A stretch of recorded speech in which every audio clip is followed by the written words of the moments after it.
السلام علیکم۔ تو آج کی ویڈیو ہے بیاض، دیوان اور کلیات میں کیا فرق ہے۔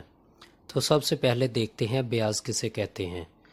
بیاض سے مراد وہ ڈائری، نوٹ بک یا پاکٹ بک ہے جس میں شاعر یادداشت کے لیے اپنا کلام یا منتخب اشعار درج کرتا ہے۔ عام طور پر بیاض شاعروں کے پاس ہی ہوتی ہے، کیونکہ ان کے پاس جب شعر کی آمد ہوتی ہے تو وہ فوراً ہی اپنی بیاض پر اسے درج کر لیتے ہیں تاکہ وہ اسے پھر مکمل کر سکیں، کیونکہ بعض کا تو وہ شعر ہوتا ہے اور اس سے وہ مکمل غزل یا نظم لکھ سکتے ہیں، یا بعض کا وہ ایک مصرع یا مصرے کا ایک جز بھی ہو سکتا ہے، پھر وہ اسے مکمل شعر بنا لیتے ہیں۔ اور دوسرے نمبر پر یہ ہوتا ہے کہ ان کے منتخب اشعار بھی بیاض میں درج ہوتے ہیں۔ تو دوسرے نمبر پر ہے دیوان۔ دیوان کے معنی ہے دربار شاہی، عدالت، مقام اجلاس، لوگوں کے جمع ہونے کی جگہ، محکمہ مال کا آفیسر کے ہیں۔ لیکن شاعری میں دیوان کسی شاعر کی تخلیقات کے اس مجموعے کو کہتے ہیں جس میں حروف تہجی کے اعتبار سے ردیف وار کلام شامل کیا جاتا ہے۔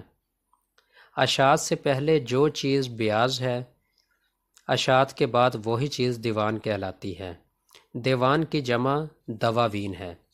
امید ہے آپ کو اس کی سمجھ آ گئی ہوگی کہ جو چیز اشاعت سے پہلے ہوتی ہے وہ ہوتی ہے بیاض، اور جب بیاض آپ لکھ لکھ کر بہت ساری کر لیتے ہیں تو پھر اس کے بعد اسے اشاعت کرواتے ہیں۔ جب وہ اشاعت ہو جاتی ہے تو پھر وہ دیوان بن جاتی ہے۔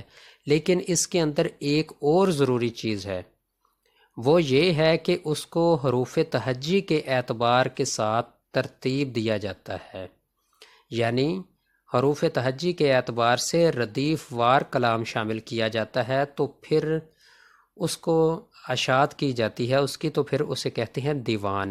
کیونکہ جب بھی آپ کوئی شعر پڑھتے ہیں تو اس کے آخر پہ جو آتا ہے ردیف، یعنی کہ قافیے کے بعد جو آتا ہے ردیف، اور ردیف کا جو آخر والا حرف ہوتا ہے اس کی، یعنی کہ حروف تہجی کے اعتبار سے اس کو ترتیب دیا جاتا ہے، یعنی کہ ردیف وار حروف تہجی سے ترتیب دیا جاتا ہے، تو اسے کہتے ہیں دیوان۔ اور تیسرے نمبر پر ہے کلیات کسے کہتے ہیں۔ کلیات، کیونکہ عام طور پر جب آپ لفظ بولتے ہیں کلیات تو آپ کو سمجھ آ جاتی ہے کہ کلیات یعنی کہ کل کلام۔ کلیات وہ شعری مجموعہ ہے جس میں کسی شاعر کا کل کلام جمع کر کے شائع کر دیا جاتا ہے، جس میں اس کی غزلیں بھی ہو سکتی ہیں، نظمیں بھی ہو سکتی ہیں، حمد بھی ہو سکتی ہے، نعت بھی ہو سکتی ہے، یعنی کہ اس نے جو جو بھی کلام لکھا ہے ان سب کلام کو اکٹھا کر لیا جاتا ہے اور اسے وہ شائع کر دیا جاتا ہے، تو اسے کہتے ہیں کلیات۔ جیسے فیض احمد فیض نے اپنی زندگی ہی میں اپنے کلام کو اکٹھا کر کے اسے شائع کروا دیا، جس کا نام ہے نسخہ ہائے وفا۔ ایک اور مثال دیکھتے ہیں، جیسے حسرت موہانی کے 12 دواوین ہیں۔ جیسے دیوان کی جمع ہے دواوین، تو حسرت موہانی کے 12 دواوین ہیں جن کو یکجا کر کے کلیات حسرت کے نام سے شائع کیا گیا ہے۔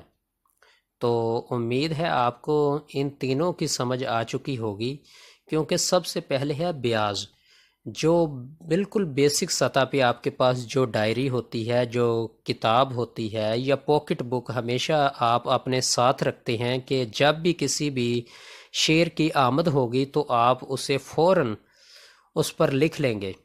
جب آپ لکھ لیں گے وہ مکمل طور پر وہ ڈائری بن جائے گی، تو اس کے بعد پھر آپ اس کو اگر ردیف وار ترتیب حروف تہجی کے ردیف وار ترتیب کر لیتے ہیں، حروف تہجی کے اعتبار سے ردیف وار کلام شامل کر لیتے ہیں، تو اسے پھر اشاعت کے لیے بھیج دیتے ہیں، یعنی کہ وہ شائع ہو جاتا ہے، تو پھر اسے کہتے ہیں دیوان۔